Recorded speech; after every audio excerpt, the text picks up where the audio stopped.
ప్రతిధ్వనికి స్వాగతం. ఆ మాట వింటే చాలు గుండెలు గడగడలాడేలా చేస్తున్న పేరు క్యాన్సర్.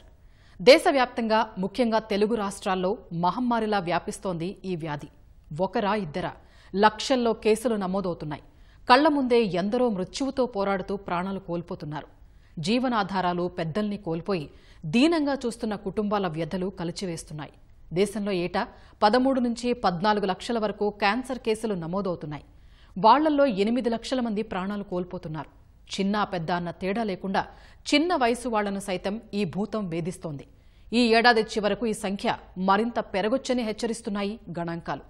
ఇంత తీవ్రంగా ఉన్న క్యాన్సర్పై పోరాటంలో అసలు మనం ఎక్కడున్నాం?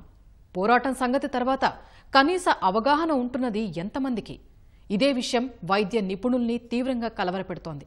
ఆ ఆరోగ్య సంక్షోభం మన వరకు రావద్దంటే ఎవరి స్థాయిలో వారు తీసుకోవాల్సిన జాగ్రత్తలేంటి? ఇదే అంశంపై నేటి ప్రతిధ్వని చర్చలో పాల్గొంటున్న వారు డాక్టర్ కె శ్రీకాంత్ గారు, senior consultant surgical oncologist, doctor Raghuram గారు, Ushalakshmi breast cancer foundation, doctor K Somasekhararao గారు, కన్సల్టెంట్ మెడికల్ గ్యాస్ట్రోఎంటరాలజిస్ట్. రైట్, ముందుగా శ్రీకాంత్ గారు, ఏటా దాదాపు 14 లక్షల కేసులు, 8 లక్షల వరకు మరణాలు దేశంలో క్యాన్సర్ విస్తృతిపై ఈ గణాంకాలు ఏం చెప్తున్నాయి? చాలా బాధ కలిగించే విషయం అమ్మా. ఇది ఏంటంటే ముఖ్యంగా క్యాన్సర్ యొక్క ఇన్సిడెన్స్ మనకు 14 లక్షలు అంటున్నారు, దాంట్లో మరణాలు 8 లక్షలు అంటున్నారు. అంటే ఆల్మోస్ట్ మనకు డయాగ్నోస్ అయిన పేషెంట్స్లో 75% of the people are dying. ఇదొకటి అంటే మన దేశంలో అది బేసిక్గా.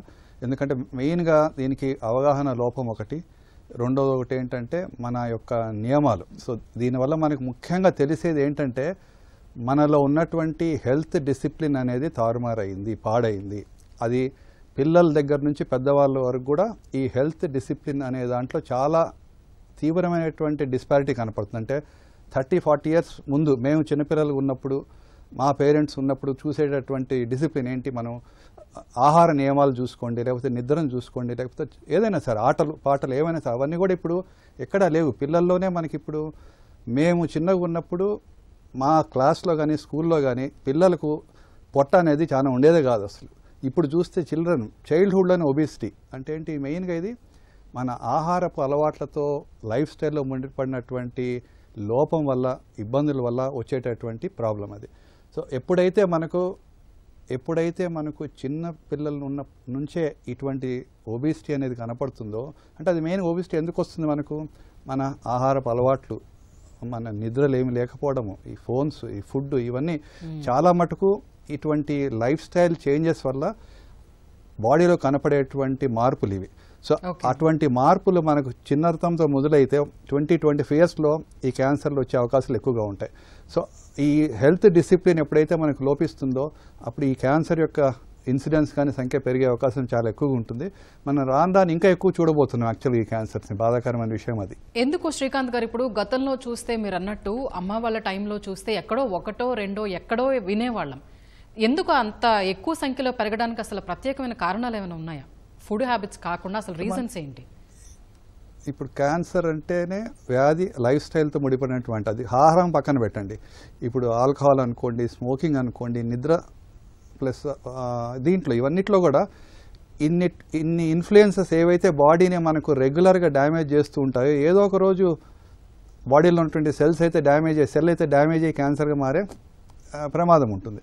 కాబట్టి అప్పుడు ఎలా ఉండేది? మనకు బయట తినే అవకాశం అనేది చాలా తక్కువ. హోటల్కి వెళ్ళి తినాలంటే 80s, 90s అది చాలా ఇంట్లో చేసుకునే ఫుడ్ చాలా హైజీనిక్గా ఉంటుంది. సో ఇప్పుడు ప్రొఫెషనల్గా ఏమైందంటే ఇప్పుడు ఇంట్లో ఇద్దరు వర్క్ చేస్తూ ఉంటారు, ఇద్దరికి టైమింగ్స్ డిఫరెంట్గా ఉంటాయి. సో పిల్లలు కానీ వారు కానీ ఏం చేస్తారు? ఇప్పుడు ఏదో బయట నుంచి స్విగ్గీలో ఆర్డర్ చేసుకోవడం, జొమాటోలో ఆర్డర్ చేసుకోవడము. సో ఆ ఫుడ్ ఎంతవరకు స్వచ్ఛంగా ఉంటుంది, ఎంతవరకు అంటే మనకు పోషకానికి సరిపోయే విధంగా ఉంటుంది ఆలోచించండి మీరు. అదొకటి. రెండోది, చిన్నపిల్లగా మేము ఏం చేసేవాళ్ళము, స్కూల్ నుంచి వచ్చిన తర్వాత ఫస్ట్ ఎప్పుడెప్పుడు ఫ్రెండ్స్ కలిసి బయట పోయి ఆడుకుందామని చూసి అదొక ఎక్సర్సైజ్ పిల్లలకు. ఇప్పుడు ఈ తరం పిల్లలకు మీరు ఎక్సర్సైజ్ చెప్పండి, ఇంటికి వస్తూనే ఫోను, లేకపోతే కూర్చోవడము, ఏదో ఆర్డర్ చేయడం. ఇంట్లో మంచం మీద నుంచి వంటింట్లోకి పోయి నీళ్లు తెచ్చుకోవాలంటే కూడా కష్టం వాళ్ళకి. సో మాకు ఎలా ఉండేదంటే 4:30, 4కి స్కూల్ అయిపోతే ఏదో స్కూల్ పిల్లలు కానీ ఫ్రెండ్స్ కానీ మా ఇంట్లో చుట్టుపక్కల ఉన్న వీధుల్లో ఉన్న పిల్లలు కానీ ఫస్ట్ ఫోన్ మాట్లాడుకొని ఓకే ఆడుకోవడం అవుట్ ఉండేది. సో అదొక ఎక్సర్సైజ్ కదా పిల్లలకి. సో ఇప్పుడు అది ఎక్కడుంది, ఏం లేదు. ఆ యొక్క ఎక్సర్సైజ్ అనే యొక్క కాన్సెప్టే తగ్గిపోయింది బేసిక్గా. సో కూర్చోవడము, తినడము, పడుకోవడము, ఫోన్ చూసుకోవడము. సో ఎక్కడ ఉంటుంది మనకు? సో మనకు ఇంటేక్ పెరుగుతుంది, అవుట్పుట్ తగ్గుతుంది. సో ఆ ఒబిసిటీ కారణం అదొక ముఖ్యమైన. ఒబిసిటీ వల్ల leads to so many problems. అది క్యాన్సర్ కావచ్చు, డయాబెటీస్ కావచ్చు, హైపర్ టెన్షన్ కావచ్చు. సో దీనివల్ల అన్ని మార్పులు చిన్నప్పటి నుంచే మొదలవుతున్నాయని. ఓకే రఘురామ్ గారు, ఇప్పుడు ఏటా ఆంధ్రప్రదేశ్లో 90,000 నుంచి 1,00,000, తెలంగాణలో అయితే 75 నుంచి 90,000 క్యాన్సర్ కేసులు నమోదవుతున్నాయి. ఎందుకు ఇంతగా క్యాన్సర్లు విజృంభిస్తున్నాయి? నమస్కారం అండి. డాక్టర్ శ్రీకాంత్ గారు చెప్పినట్లు క్లుప్తంగా చెప్పాలంటే అనారోగ్యకరమైన జీవన శైలి చాలా విస్తృతంగా పెరిగిపోయింది మన దేశంలో. మన దేశంలో గ్రామీణ ప్రాంతాల్లో 70% మంది ఉన్నప్పటికీ గ్రామీణ ప్రాంతాల్లోనూ అర్బన్ ఏరియాస్లోనూ జీవన శైలిలో చాలా మార్పులు వచ్చినాయండి. ఒకటి, అనారోగ్యకరమైన డయట్, అన్హెల్తీ డయట్ తీసుకోవటం. తర్వాత ఫిజికల్ యాక్టివిటీ లేకపోవటం, దానివల్ల ఒబిసిటీ రావటం. ఒబిసిటీతో క్యాన్సరే కాదు ఎన్నో వ్యాధులు వచ్చే అవకాశాలు ఉంటాయి. తర్వాత ధూమపానం, పొగాకు, దీనివల్ల చాలామందికి ఊపిరితిత్తుల క్యాన్సరు, నోటి క్యాన్సర్లు వచ్చే అవకాశాలు ఉన్నాయి. తర్వాత మద్యపానం ఎక్కువగా తీసుకోవటం, ప్రాసెస్డ్ ఫుడ్స్ తీసుకోవటం, పొల్యూషన్, మన దేశంలో పొల్యూషన్ బాగా పెరిగిపోతూ ఉంది. తర్వాత డాక్టర్ శ్రీకాంత్ గారు చెప్పినట్లు చిన్నప్పటి నుండి ఉండే ఒక హెల్త్ డిసిప్లిన్ అనేది ఇప్పుడు బాగా తక్కువగా చూస్తున్నాం. దీనివల్ల ఈ లైఫ్ స్టైల్ చేంజెస్ వల్ల, వెస్టర్నైజ్ లైఫ్ స్టైల్ చేంజెస్ వల్ల మనము ఎక్సర్సైజ్ చేయకపోవటం, హెల్తీ డయట్ తీసుకోకపోవటం, రెగ్యులర్గా చెకప్స్కి వెళ్ళకపోవటం, వీటి వల్ల క్యాన్సర్ కేసులు ఎక్కువగా మన తెలుగు రాష్ట్రాల్లోనే కాకుండా దేశవ్యాప్తంగా ఎక్కువగా చూస్తున్నాం. సోమశేఖర్ గారు, ఉదర క్యాన్సర్లకు సంబంధించిన కేసుల తీవ్రత అసలు ఏం చెప్తోంది? మన 2 రాష్ట్రాలే తీసుకుంటే పేగు, ఉదరం, కొలన్ క్యాన్సర్ల తీవ్రత ఎలా ఉంది?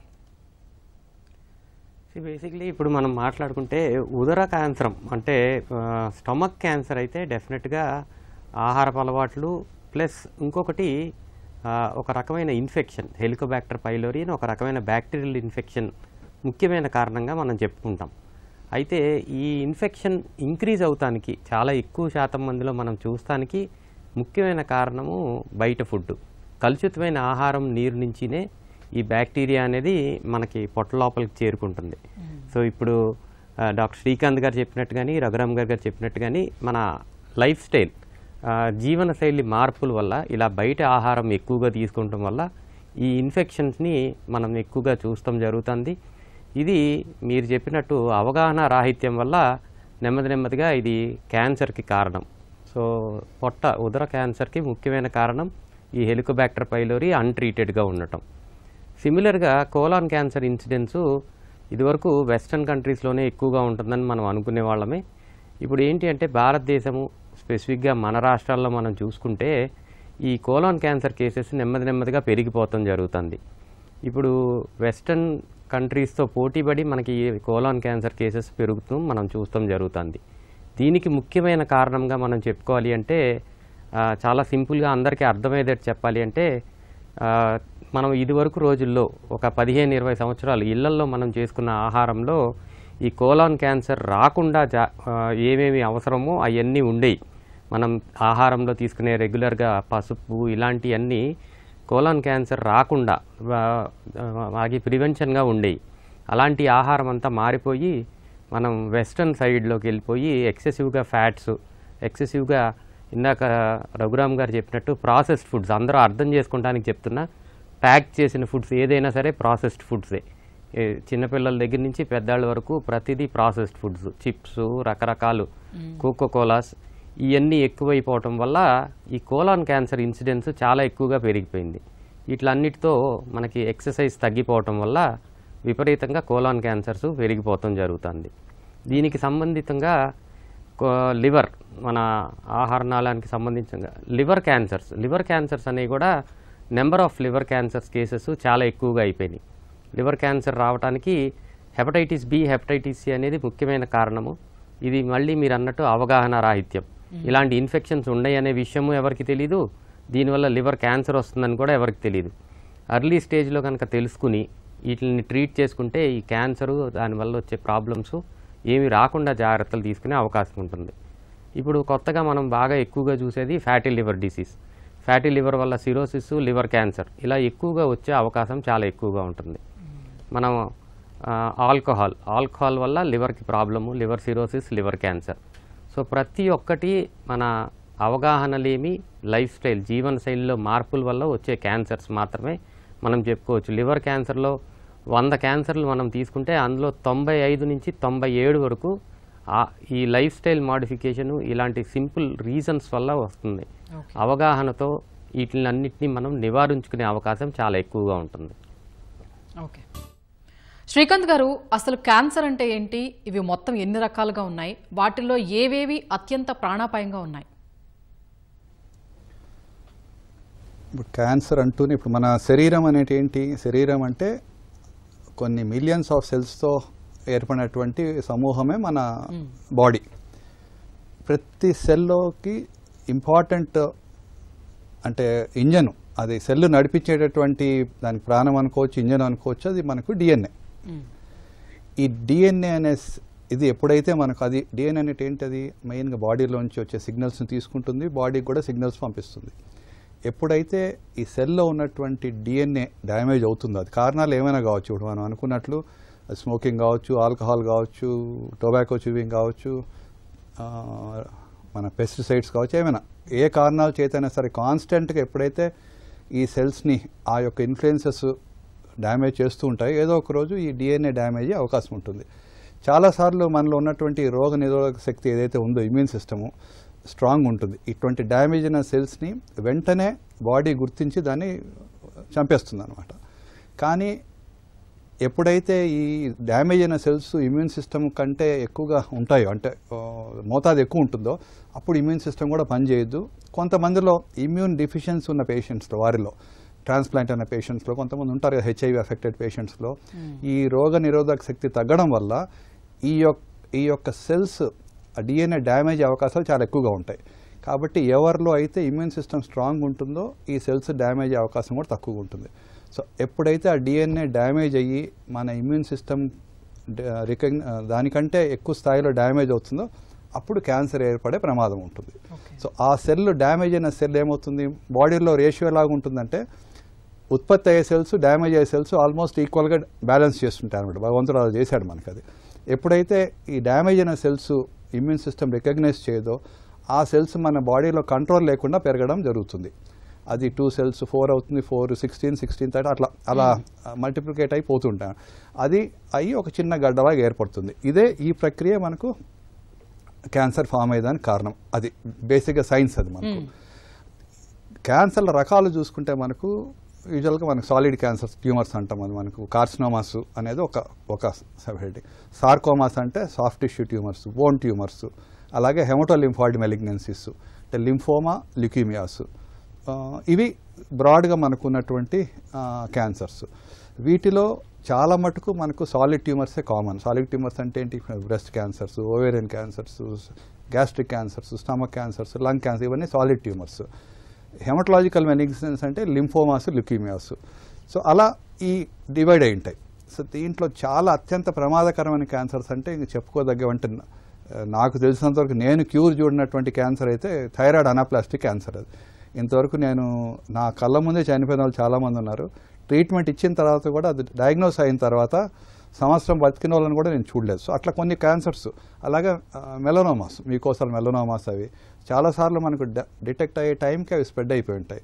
అలాగే ప్యాంక్రియాటిక్ క్యాన్సర్, అవి కూడా ఏంటంటే క్యూరబుల్ క్యాన్సర్ అది, కానీ త్వరగా గుర్తుపట్టడం అనేది చాలా కష్టం. ఎందుకంటే బాడీ లోపల ఉంటుంది, సంకేతాలు చాలా తక్కువగా ఉంటాయి దాంట్లో. డయాగ్నోస్ అయ్యే టైంకి especially pancreatic body tail cancers అనేవి ఆల్మోస్ట్ 90% ఆఫ్ ది టైమ్స్ అవి మనకు డిటెక్ట్ అయ్యే టైంకి, తెలిసే టైంకి అడ్వాన్స్డ్ ఉంటాయి. సో ఇటువంటి క్యాన్సర్స్లో క్యూర్ అనేది చాలా తక్కువ. సో క్యూర్ అనేది ఎప్పుడు ఉంటుందంటే అర్లీ స్టేజ్లో డిటెక్ట్ అయినప్పుడే క్యూర్ ఉంటుంది. అది క్యూరబుల్ క్యాన్సర్ అయినా సరే 4th స్టేజ్లో వచ్చినప్పుడు మనకి క్యూర్ అయ్యే అవకాశాలు తక్కువ. జీవితకాలాన్ని మనం పొడిగించొచ్చే తప్ప క్యూర్ చేసే అవకాశం అయితే చాలా తక్కువగా ఉంటుంది. అందుకని మన ఈ ప్రయత్నం అంతా ఏంటంటే అవగాహన. ఎప్పుడైతే మనకు అవగాహన ఉంటుందో కొంచెం క్యాన్సర్ యొక్క లక్షణాల గురించి త్వరగా డాక్టర్ దగ్గరికి వచ్చే అవకాశాలు ఉంటాయి. అవగాహన లేని వారు చాలాసార్లు ఇటువంటి అర్లీ సిమ్టమ్స్ ఏదైతే క్యాన్సర్ మనకి ఇస్తుందో నాన్ స్పెసిఫిక్ సిమ్టమ్స్ దాన్ని చాలాసార్లు నెగ్లెక్ట్ చేస్తుంటాం. సో అవగాహన ఎప్పుడైతే మనం కొంచెం పెంచుకుంటాం, ప్రతి క్యాన్సర్కి కొన్ని లక్షణాలు ఉంటాయి. ఆ అవగాహన ఉన్నప్పుడు చాలాసార్లు పేషెంట్లు త్వరగా గుర్తుపట్టే అవకాశం ఉంటుంది. ఓకే రఘురామ్ గారు, బ్రెస్ట్ క్యాన్సర్ల విస్తృత అసలు ఎలా ఉంది? మొత్తం కేసుల్లో వీటి భాగం ఎంత? మన వద్ద ఎంతమంది దీని ద్వారా ప్రభావితం అవుతున్నారు?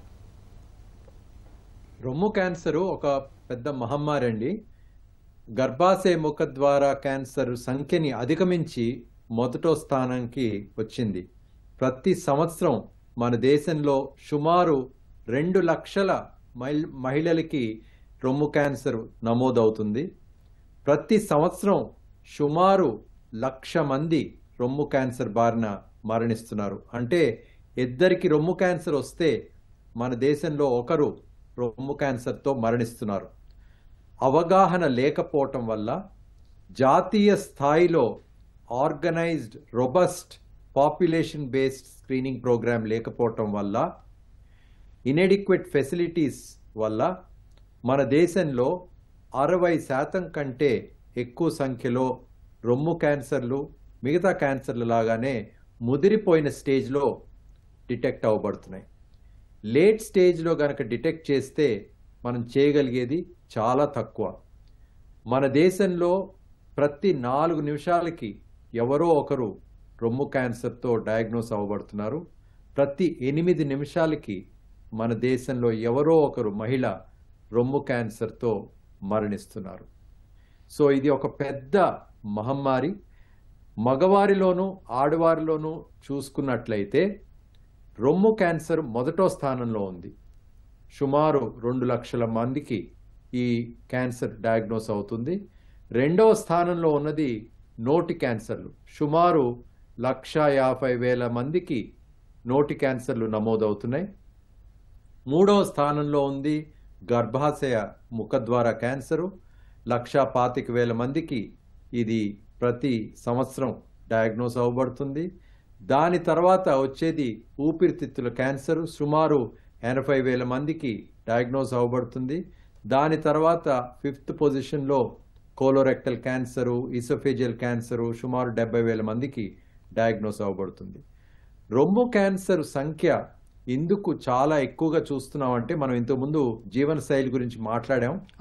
మన దేశంలో కూడా వెస్టర్నైజ్ లైఫ్ స్టైల్ చేంజెస్ వల్ల, అర్బనైజేషన్ వల్ల లేటుగా పెళ్లిళ్ళు చేసుకోవటం, పిల్లలు లేకపోవటం, మొదటి బిడ్డ 30 సంవత్సరాల తర్వాత పుట్టడం, తల్లి పాలు ఇవ్వకపోవటం, వీటి వల్ల prolonged effect of estrogen hormone దీర్ఘకాలం రొమ్ము మీద ఉండే అవకాశం, అన్ఇంటరప్టెడ్గా ఉండే అవకాశం ఉంటుంది. కాబట్టి రొమ్ము క్యాన్సర్ కేసులు ఈ లైఫ్ స్టైల్ చేంజెస్ వల్ల కూడా పెరుగుతున్నాయి. ఓకే సోమశేఖర్ గారు, అది ఏ క్యాన్సర్ అయినా కావచ్చు, మనం తీసుకునే రోజువారీ ఆహారం ఎంతవరకు అందుకు కారణమవుతోంది? క్యాన్సర్ కారకమైన ఆహార పదార్థాల అలవాట్లపై అవగాహన ఎలా ఉంది? ఫస్ట్ క్వశ్చన్కి ఆన్సర్ నేను 100% ఇదే కారణం అని చెప్పదలుచుకున్నానండి. మనకి చాలా మట్టుకు జన్యుపరమైన కారణాలు క్యాన్సర్కి కారణం అనేది కొన్ని మనకు అవగాహన డెఫినెట్గా ఉంది. కానీ ఈ జన్యువులు మనకి ఎన్నో సంవత్సరాల నుంచి, ఎన్నో వందల సంవత్సరాల నుంచి ఉన్నా ఇప్పుడు మారిన ఆహార పదార్థాలు, ఆహారపు అలవాట్ల వల్ల ఇన్ని నెంబర్ ఆఫ్ క్యాన్సర్ కేసెస్ రోజు రోజుకి పెరుగుతున్నాయి. సో మన ఆహారము, మనం తీసుకునే ఆహారము ముఖ్యమైన కారణం ఈ నెంబర్ ఆఫ్ కేసెస్ పెరుగుతానికి అనేది నా ఆన్సర్ ఫస్ట్ క్వశ్చన్కి. అండ్ సెకండ్ క్వశ్చన్, అవగాహన చెప్తారా? అవగాహన అస్సలు లేదు అనేది నా ముఖ్య ఉద్దేశం. ఆహారము, ఈ ఆహారపు అలవాట్ల వల్ల క్యాన్సర్ దాకా వచ్చే అవకాశం ఉంది అనేది అవగాహన చాలా తక్కువ ఉన్నది ఆ రోజుకి. అంటే ఎవ్రీవన్, అంటే అసలు ఇలాంటి అవగాహనే లేదు. అవగాహన వెస్టర్నైజ్ ఫుడ్స్. సోమశేఖర్ గారు, అవగాహన తక్కువ ఉండటానికి, అసలు లేకపోవడానికి కారణం ఏంటి? ముఖ్యంగా ఏంటి అంటే, మనకి పాశ్చాత్య కల్చర్ బాగా అలవాటు అయిపోయింది. చిన్న పిల్లలప్పటి నుంచి ఒక జనరేషన్ అంటే ఇప్పుడు పిల్లల కన్నా ముందు జనరేషన్ డెఫినెట్గా అక్కడి నుంచి మనకి చేంజెస్ ఈ వెస్టర్నైజేషన్ మనం చూస్తాం జరుగుతుంది. ఎప్పుడైతే ఆ యంగ్ పీపుల్ అలా వెస్టర్నైజ్డ్ కల్చర్కి వెస్టర్నైజ్డ్ ఫుడ్స్కి అలవాటు పడిపోయారో దాని తర్వాత ఇళ్లల్లో మనం తీసుకునే ఆహారం రెగ్యులర్గా మనం ఇళ్లల్లో తీసుకునే పాలు, పెరుగు, మజ్జిగ ఇవి కూడా చాలామంది మానేశారు. అవన్నీ వాళ్ళకి ఒక రకమైన తక్కువ భావంతో చూసేవాళ్ళని నేను చాలామందిని చూశాను. పండ్లు, కాయగూరలు రెగ్యులర్గా పండ్లు, కాయగూరలు తీసుకునే వాళ్ళు 30 years లోపు ఉన్నవాళ్ళు చాలా చాలా తక్కువగా ఉండారనేది నా ముఖ్యమైన ఉద్దేశం. అంతా అవుట్ సైడ్ ఫుడ్, బయట ఆహారం తీసుకుంటాం. And westernised foods, butter, cheese ఇట్లాంటి ఫుడ్స్కి అలవాటు పడిపోయారు. చిప్స్ మీరు గమనిస్తే సేల్స్ ఆఫ్ చిప్స్ కానీ ఇలాంటి ప్యాక్డ్ ఫుడ్స్ కానీ విపరీతంగా పెరిగిపోయినాయి. ఇలాంటి వాటి వల్ల ఇంత అనర్థానికి దారి తీస్తుంది. దీర్ఘకాలికంగా మన హెల్త్ని యాక్చువల్గా చెప్పుకోవాలంటే భారతదేశం అంటే మన కంట్రీ యొక్క హెల్త్ని ఇది దెబ్బతీస్తుంది అనే అవగాహన లేదు అనేది క్లియర్ కట్గా తెలుస్తుంది. లేదు కాబట్టే మనం పిల్లల్ని కూడా ఎంకరేజ్ చేస్తున్నాం. వాళ్ళు మారం చేస్తే మనం వెంటనే తీసుకొచ్చి చిప్స్ ప్యాకెట్ ఇస్తాం జరుగుతుంది.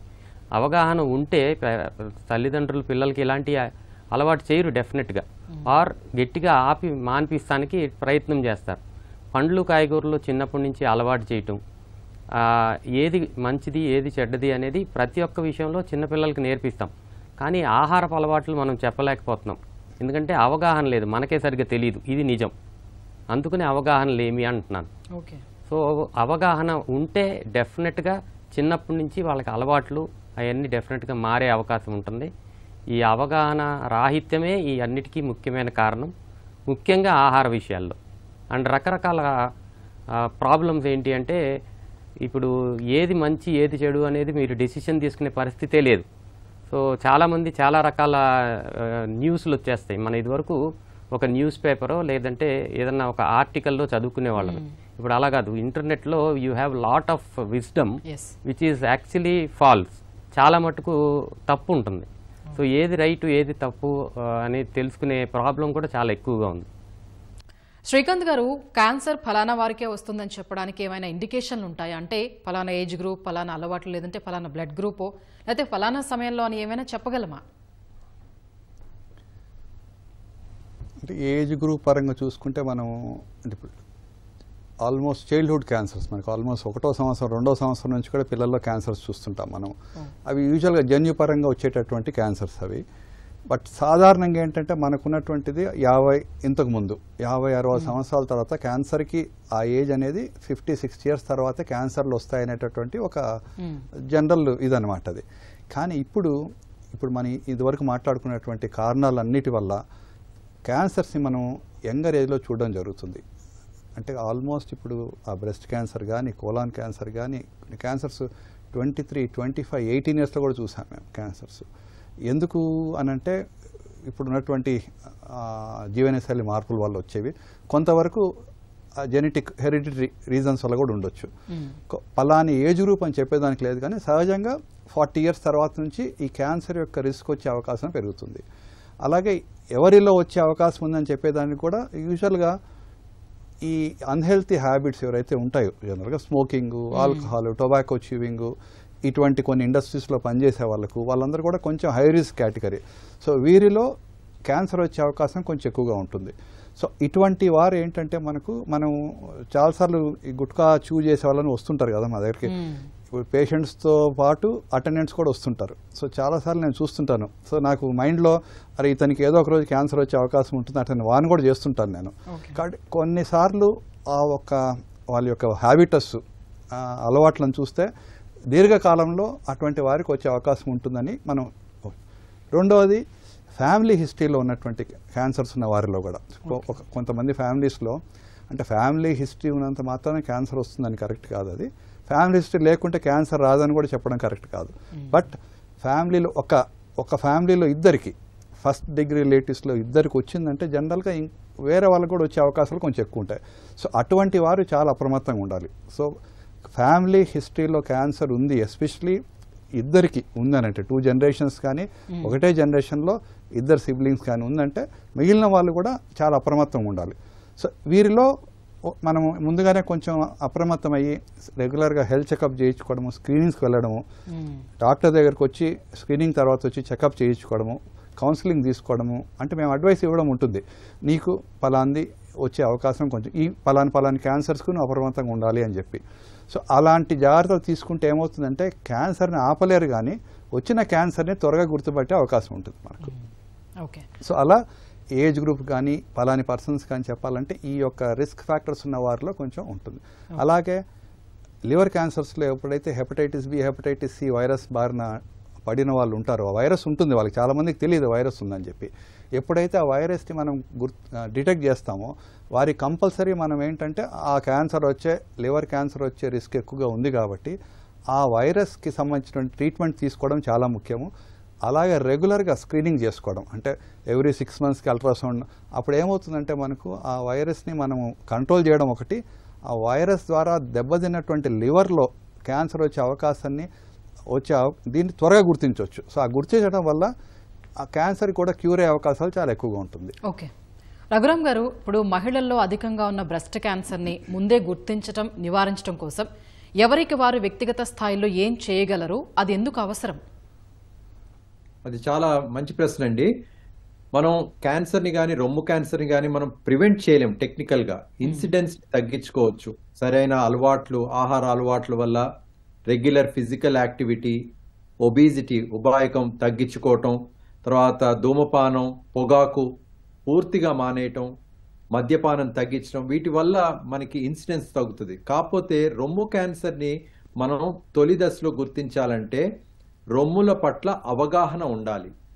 మనకి టెక్నికల్గా మనం చూస్తుంటాం, చాలాసార్లు చదువుతుంటాం కూడా, బ్రెస్ట్ సెల్ఫ్ ఎగ్జామినేషన్ అని చెప్పి మనం చాలాసార్లు ఈ మీడియా ద్వారా చాలాసార్లు నేను చూస్తుంటాను. కానీ ఇటీవల కాలంలో బ్రెస్ట్ సెల్ఫ్ ఎగ్జామినేషన్ అంటే ఏంటంటే ప్రతి నెల ఆ మహిళ ఒక సమయంలో తనని ఎగ్జామిన్ చేసుకోవటం, రొమ్ములని ఎగ్జామిన్ చేసుకోవటాన్ని బ్రెస్ట్ సెల్ఫ్ ఎగ్జామినేషన్ అంటారు.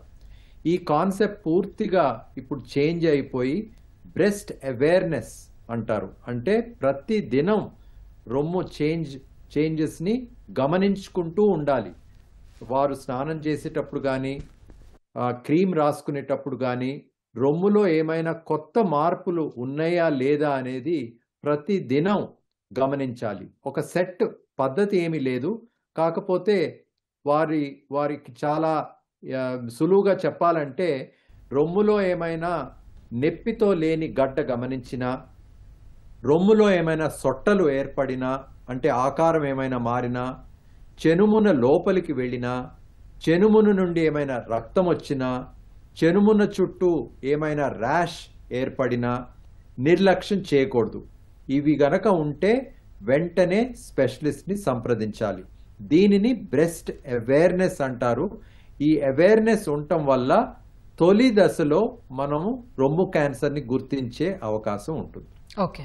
సోమశేఖర్ గారు, ఇప్పుడు క్యాన్సర్లనే కాదు, ఇవాళ ఆహార కల్తీలు, అలానే వాటి నిల్వల కోసం వాడుతున్న రసాయనాలు కావచ్చు, లేదంటే ఫ్రోజన్ ఫాస్ట్ ఫుడ్స్, ఇవన్నీ ఎన్ని రకాల అనారోగ్యాలకు కారణమవుతున్నాయి? ఇప్పుడు మనం మాట్లాడుకుంటున్నాము క్యాన్సర్ గురించి. ఈ ప్రాసెస్డ్, అల్ట్రా ప్రాసెస్డ్ ఫుడ్స్ అంటే అందరికీ అర్థమయ్యేటట్టు మళ్ళీ చెప్తాను. ప్రాసెస్డ్ ఫుడ్స్ అంటే మనం రెగ్యులర్గా ఈ కోకోకోలాలు, క్యాన్డ్ ఫుడ్, వీటిలన్నిటినీ ప్రాసెస్డ్ ఫుడ్ అంటాను. అల్ట్రా ప్రాసెస్డ్ ఫుడ్ అంటే మళ్ళీ స్పెసిఫిక్గా చెప్తున్నా, మనం ఈ ప్యాకెట్స్లో చిప్స్ కానీ దీర్ఘకాలికంగా నిలవ ఉండే పదార్థాలు ఏదైనా సరే తీసుకుంటాన్ని అల్ట్రా ప్రాసెస్డ్ ఫుడ్స్ అంటాం. వీటిని నిల్వ ఉంచడానికి రకరకాల కలుపుతం జరుగుతుంది. దీనివల్ల వచ్చే ప్రిజర్వేటివ్స్ అన్నీ కలుపుతున్నారు. ఇది కాకుండా అన్ఎక్స్పెక్టెడ్గా కొన్నిసార్లు మనకి ఈ పెస్టిసైడ్స్ ఇలాంటివన్నీ కూడా ఈ మధ్యకాలంలో మనం రకరకాల కల్తీల్లో మనం చూస్తాం జరుగుతుంది. ఈ అన్నిటి వల్ల విపరీతమైన నష్టం. ఇప్పుడు మనం మాట్లాడుకునే క్యాన్సర్కి అధికమైన కారణం ఇదే అదిగా చెప్పుకోవచ్చు. ఓన్లీ క్యాన్సర్ కాకుండా మీరు ఒబిసిటీ అంటే ఉభయకాయం రావడానికి ముఖ్యమైన కారణంగా ఈ అల్ట్రా ప్రాసెస్డ్ ఫుడ్స్ని మనం చెప్పుకోవచ్చు. మనకి హార్ట్ డిసీజెస్ ఎక్కువగా పెరిగిపోవటానికి ఈ అల్ట్రా ప్రాసెస్డ్ ఫుడ్స్ ఎక్కువగా తీసుకుంటాం ముఖ్యమైన కారణంగా చెప్పుకోవచ్చు. లివర్ ప్రాబ్లమ్స్, కిడ్నీ ప్రాబ్లమ్స్ ఎక్కువైపోతున్నాయి. ఇప్పుడు లివర్ ప్రాబ్లమ్స్ అనగానే ఫ్యాటీ లివర్ డిసీజు మీరు అర్బన్ పాపులేషన్లో చూస్తే 100 మందిలో 50% మందికి ఫ్యాటీ లివర్ డిసీజ్ చూస్తాం జరుగుతుంది. ఈ ఫ్యాటీ లివర్ వల్ల రకరకాల ప్రాబ్లమ్స్ పెరిగే అవకాశం. మనం ఇందాక క్యాన్సర్ గురించి మాట్లాడుకుంటే బ్రెస్ట్ క్యాన్సర్ కానీ, కోలోరెక్టల్ క్యాన్సర్ కానీ, ఇవన్నీ number of cases, liver cancer కానీ పెరుగుతానికి ఈ ఆహార పదార్థాల్లో ప్రాసెస్డ్ ఫుడ్స్ ఎక్కువగా ఉండటం ముఖ్యమైన కారణం. గ్యాస్ట్రోఇంటెస్టైనల్ హెల్త్, ముఖ్యంగా మెంటల్ హెల్త్ కూడా అబ్నార్మల్గా ఉండే అవకాశము, దీనివల్ల ప్రాబ్లమాటిక్గా వెళ్ళే అవకాశం చాలా ఎక్కువగా ఉంటుంది. ఈ అల్ట్రా ప్రాసెస్డ్ ఫుడ్స్ వల్ల ఇన్ని రకాల ఆర్గాన్స్కి, మన బాడీలో ఆల్మోస్ట్ ప్రతి ఒక్క ఆర్గాన్కి డ్యామేజ్ జరిగే అవకాశం, ఏదో ఒక రకంగా డిసీజ్ వచ్చే అవకాశం చాలా ఎక్కువగా ఉంటుంది. ఇవన్నీ కలిపి క్యాన్సర్ రిస్క్ ఇంకా డబుల్ అండ్ ట్రిపుల్ అయ్యే అవకాశం చాలా ఎక్కువగా ఉంటుంది. సో ఈ అల్ట్రా ప్రాసెస్డ్ ఫుడ్స్ అండ్ ఆహారంలో కల్తీ ఇవన్నీ జరుగుతాం వల్ల మనకి ఈ రకరకాల రోగాలు ఎక్కువైపోవటం ఈ మధ్యకాలంలో మనం చాలా ఎక్కువగా చూస్తాం జరుగుతుంది. సో ప్రతి ఒక్కదానికి, చాలా రకాల రుగ్మతలకి ఈ అల్ట్రా ప్రాసెస్డ్ ఫుడ్స్ ముఖ్యమైన కారణంగా మనం చెప్పుకోవచ్చు. ఓకే శ్రీకాంత్ గారు, క్యాన్సర్ రావటం, వాటి నియంత్రణపై ప్రజల్లో బాగా పాతుకుపోయి విరివిగా ప్రచారంలో ఉన్న అపోహలు చాలా ఉన్నాయి. వాటిపై ఒక ఆంకాలజిస్ట్గా మీరేం చెప్తారు? ఇప్పుడు ఈ క్యాన్సర్ పైన ఉన్నటువంటి అపోహలు ఇప్పటి నుంచి కాదండి, ఆల్మోస్ట్ 100 సంవత్సరాల నుంచి కూడా ఉన్నాయి. అవి ఇప్పుడు చాలా ఎక్కువైపోయాయి ఈ అపోహలు అనేవి. ఇప్పుడు కామన్గా పేషెంట్లు వచ్చి చెప్పడం ఎలా ఉంటుందంటే, డాక్టర్ గారు క్యాన్సర్ అలా ఉంది, మరి మీరు ఆపరేషన్ అంటున్నారు, దాని మీద కత్తి పెడుతూనే నిద్రపోయే క్యాన్సర్ని మనం తట్టి లేపి దాని బాడీలో అంతా పెరిగిపోయేటటువంటి అవకాశం ఎక్కువ ఉంటుంది కదా, అంటే ఆపరేషన్ కాకుండా మీరు వేరే విధమైన ట్రీట్మెంట్ చెప్పండి అనేవాళ్ళు చాలాసార్లు చాలా వింటున్నాం ఇది. కానీ అదొక పెద్ద అపోహ అండి అది బేసిక్గా. ఎందుకంటే అలా కత్తి పెడుతూనే క్యాన్సర్ స్ప్రెడ్ అయ్యేదంటూ ఉండదు. అలాంటి అదే నిజమైతే కొన్ని కోట్ల మంది ఆపరేషన్ ద్వారా బాగా తిరుగుతున్న వాళ్ళు చాలామంది ఉన్నారు. కాబట్టి ఆ కత్తి పెట్టడం వల్ల క్యాన్సర్ పెరుగుతుంది అనేది ఒక పెద్ద అపోహ, అదే ముమ్మాటికి అబద్ధం అది. అలాగే షుగర్ తినడం వల్ల క్యాన్సర్ పెరిగిపోతుందని షుగర్ని ఆపేసుకునే వాళ్ళు చాలామంది ఉన్నారు. అది మన శరీరంలో ఉన్నటువంటి ప్రతి సెల్కి ఇంపార్టెంట్ ఎనర్జీ ఏంటంటే గ్లూకోజ్. సో గ్లూకోజ్ తప్పనిసరిగా ప్రతి సెల్కి అవసరం అది. అలాగే క్యాన్సర్ సెల్స్కి కూడా గ్లూకోజ్ అవసరం. క్యాన్సర్ సెల్స్ ఏం చేస్తాయి, గ్లూకోజ్ని ఎక్కువగా తీసుకొని ఎక్కువగా వాడుకుంటాయి అవి. అంతేగాని మనం షుగర్ తిన్నంత మాత్రాన నార్మల్గా ఉన్న కణాలు క్యాన్సర్ సెల్స్గా మారిపోతాయని కూడా కరెక్ట్ కాదు. ఇప్పుడు షుగర్ తీసుకోవడం వల్ల ఏమవుతుంది, ఎక్కువ షుగర్ తినడం వల్ల డయాబెటీస్ రావచ్చు, ఒబిసిటీ పెరగవచ్చు. సో ఆ ఒబిసిటీకి ఉన్నటువంటి లింక్డ్ ఉన్నటువంటి క్యాన్సర్స్ రావచ్చేమో, కానీ షుగర్ మనం ఎక్కువ తీసుకోవడం వల్ల క్యాన్సర్స్ అలాగని మనం రోజు కేజీలు తీసుకోం కదా షుగర్స్. మన మితంగా షుగర్ తీసుకున్న వల్ల క్యాన్సర్స్ వచ్చే అవకాశం ఉండవు. షుగర్ వల్ల క్యాన్సర్ రాదు, అది నిజం. అది అపోహనే చాలామంది అనుకునేది. అలాగే క్యాన్సర్తో అఫెక్ట్ అయినటువంటి పేషెంట్స్ వాళ్ళ ఫుడ్ అంటే ప్లేట్స్ షేర్ చేసుకోవడం వల్ల, క్లోత్స్ షేర్ చేసుకోవడం వల్ల, వాళ్ళు వాడినటువంటి బట్టలు వాషింగ్ మెషిన్లో వేస్తే క్యాన్సర్ మనకు వస్తుంది అనుకోండి, అది కూడా చాలామంది భ్రమపడుతుంటారు. అది కూడా కరెక్ట్ కాదు. ఎందుకంటే క్యాన్సర్ అనేది కంటేజియస్ డిసీజ్ కాదు. క్యాన్సర్ అనేది అలా వచ్చేటటువంటి వ్యాధి కాదు, కంటేజియస్ డిసీజ్ కాదు అది. అలాగే చాలామంది భార్యాభర్తలు క్యాన్సర్ ట్రీట్మెంట్ తీసుకున్న తర్వాత వచ్చి చెప్తుంటారు, సార్ మేము కలిసి 2 సంవత్సరాలు అవుతుంది, ఎందుకంటే దానివల్ల ఆయనకి ఇబ్బంది వస్తుందేమో, నేను ఏదైతే భర్త ఉండే భార్యకి ఇబ్బంది వస్తుందేమో నేను కలవడం లేదంట. అలా కలవడం వల్ల వచ్చేటటువంటి వ్యాధి క్యాన్సర్. ఎందుకంటే కంటేజియస్ డిసీజ్ కాదు. క్యాన్సర్ అనేది అంటు వ్యాధి కాదు. క్యాన్సర్ అలా వచ్చే అవకాశమే లేదు. కాబట్టి అలాగైతే మనం హోటల్స్లో వెళ్ళి తింటుంటాము, ఏ ప్లేట్లో ఎవరు తిన్నారో, క్యాన్సర్ పేషెంట్ ఎవరు తిన్నారో మనకు తెలియదు. కాబట్టి అలా సంక్రమించే వ్యాధి కాదు. అలాగే ఇంకోటి కామన్గా తెలిసి అంటే ఫ్యామిలీ హిస్టరీ. అంటే ఫ్యామిలీలో ఒకరి క్యాన్సర్ వస్తే మిగిలిన వాళ్ళందరూ కూడా క్యాన్సర్ వచ్చే అవకాశం ఉంది అనేటటువంటి ఒక భయం, చాలామందిలో ఫియర్ ఉంటుంది. అది కూడా కరెక్ట్ కాదు.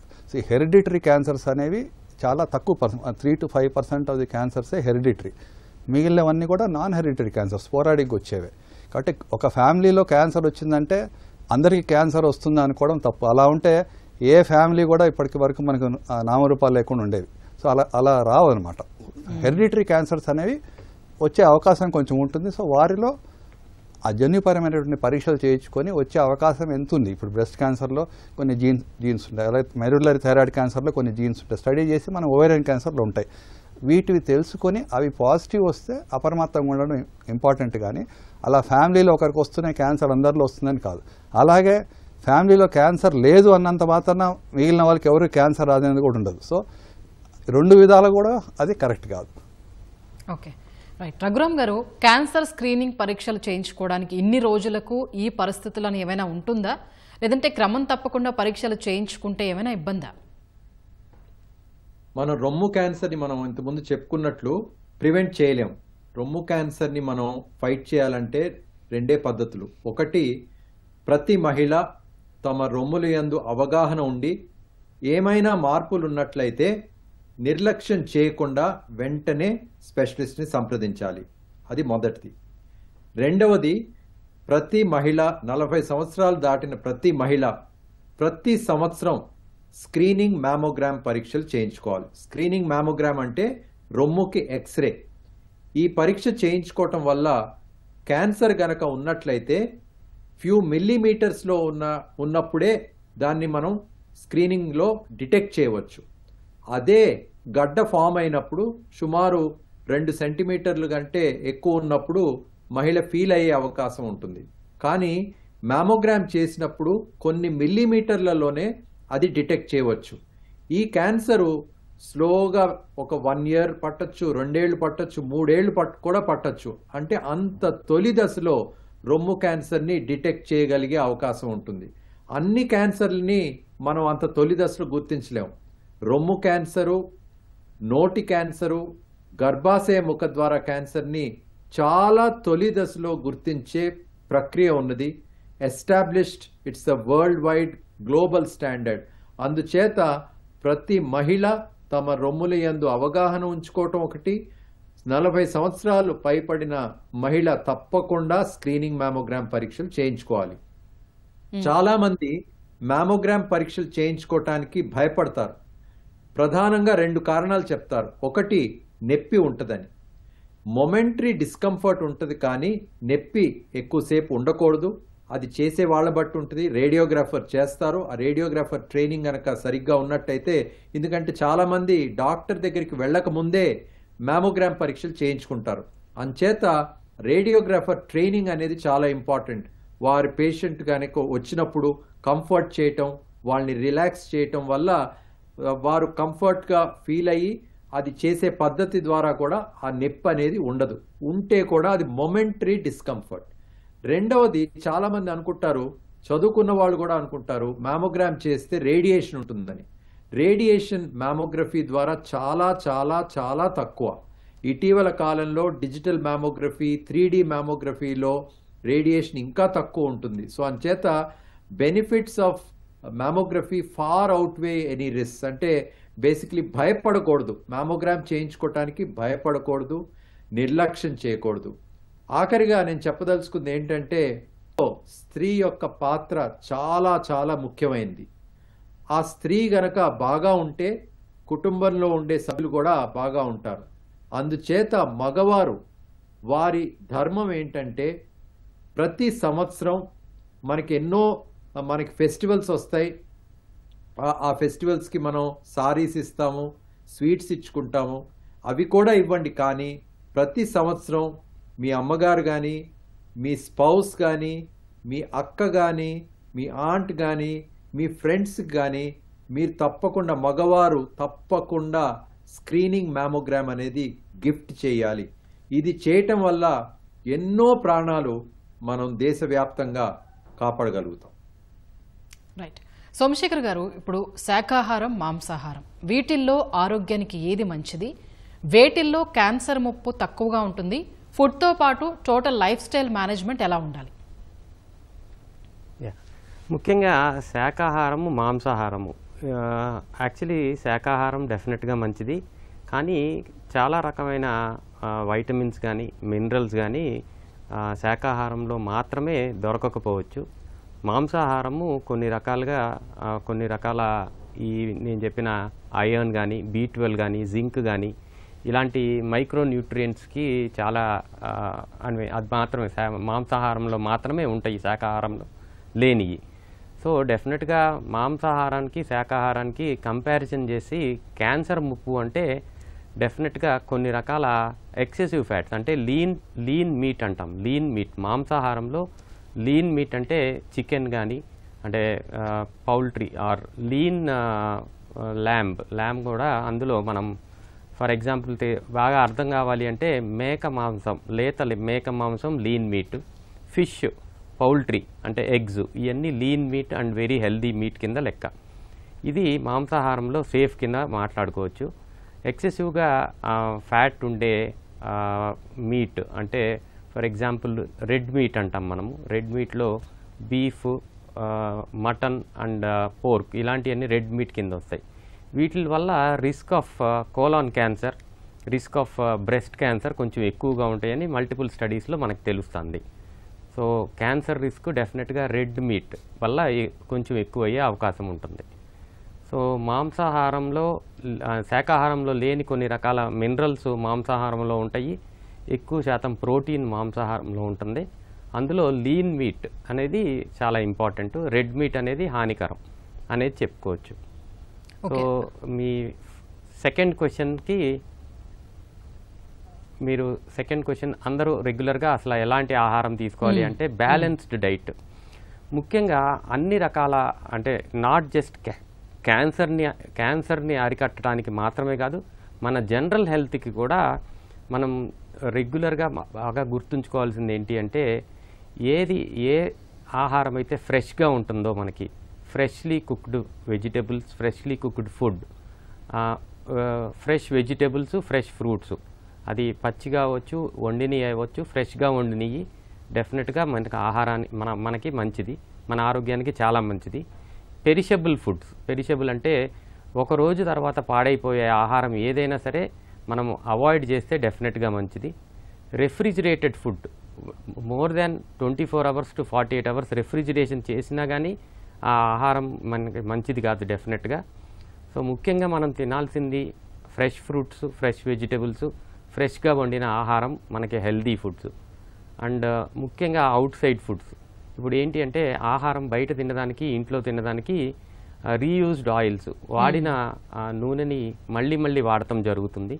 సో దీనివల్ల అది సూపర్ సాచురేటెడ్ ఫ్యాట్ అవుతుంది, అది మన ఆరోగ్యానికి మంచిది కాదు. ఆరోగ్యం అంటే మన హార్ట్కి, లంగ్స్కి, లివర్కి, ప్రతి ఒక్క ఆర్గాన్కి అది డ్యామేజ్ చేసే అవకాశం ఉంటుంది. సో ఇంట్లో వండిన ఆహారం, ఫ్రెష్గా చేసిన ఆహారము మన ఆరోగ్యానికి మంచిది. అందులో బ్యాలెన్స్డ్ ఫుడ్ ఉండాలి. అంటే పండ్లు, కాయగూరలు ఫైబర్ ఎక్కువగా ఇస్తాయి, యాంటీ ఆక్సిడెంట్స్ చాలా ఎక్కువగా ఇస్తాయి. ప్రోటీన్ అనేది మనకి జనరల్గా మనం పప్పు ధాన్యాల్లో ఉంటుంది. Eggs, fish and chicken. ఫిష్లో ఇంకా ఎక్స్ట్రా అడ్వాంటేజ్ అంటే ఒమేగా 3 ఫ్యాటీ యాసిడ్స్ అనేది ఉంటుంది. ఇవన్నీ బ్యాలెన్స్డ్ ఫుడ్. మనం ఒక ప్లేట్ తీసుకుని ఉంటే 50% మీకు కంప్లీట్గా ఫైబర్ ఫుడ్ ఉండాలి, 25% ప్రోటీన్ ఉండాలి, మిగిలిన 25% మీకు ధాన్యాలు అంటే సీరియల్స్, మనం రైస్ కానీ, రోటీ, వాటెవర్ వీట్ కానీ ఇలాంటివన్నీ మిగిలిన 25% ఉండాలి. ఇది మనకి హెల్దీ ఆహారం. నిల్వ ఉంచిన ఆహారం ఏదైనా సరే, ప్యాక్డ్ ఫుడ్స్, ఇవన్నీ మనకి డెఫినెట్గా చేటు కలిగిస్తున్నాయి. అన్ని రకాల రుగ్మతలకి, ఈవెన్ క్యాన్సర్కి ఇవే ముఖ్యమైన కారణం. దీన్ని అవాయిడ్ చేస్తే డెఫినెట్గా మనకి మంచిది. అయితే సోమశేఖర్ గారు, అంటే కరెక్ట్గా కంపేర్ చేసి చెప్పాలంటే శాకాహారం బెస్ట్ అంటున్నారా, మాంసాహారం బెస్ట్ అంటున్నారా? ఎంతో కొంత ప్రోటీన్ డెఫినెట్గా మాంసాహారంలో ఉంటుంది కాబట్టి మిక్స్డ్ డెఫినెట్గా మంచిది. విటమిన్ B12, జింక్ ఇలాంటి మల్టీ విటమిన్స్ డెఫిషియన్సీస్ చాలా ఓన్లీ శాకాహారంలో మనం చూస్తాం జరుగుతుంది. సో డెఫినెట్గా మిక్స్డ్ ఫుడ్ డెఫినెట్గా ఆరోగ్యానికి మంచిది. ఓకే, రైట్ అండి. ధన్యవాదాలు సోమశేఖర్ గారు, రఘురామ్ గారు, శ్రీకాంత్ గారు. ఇది ఇవాల్టి ప్రతిధ్వని.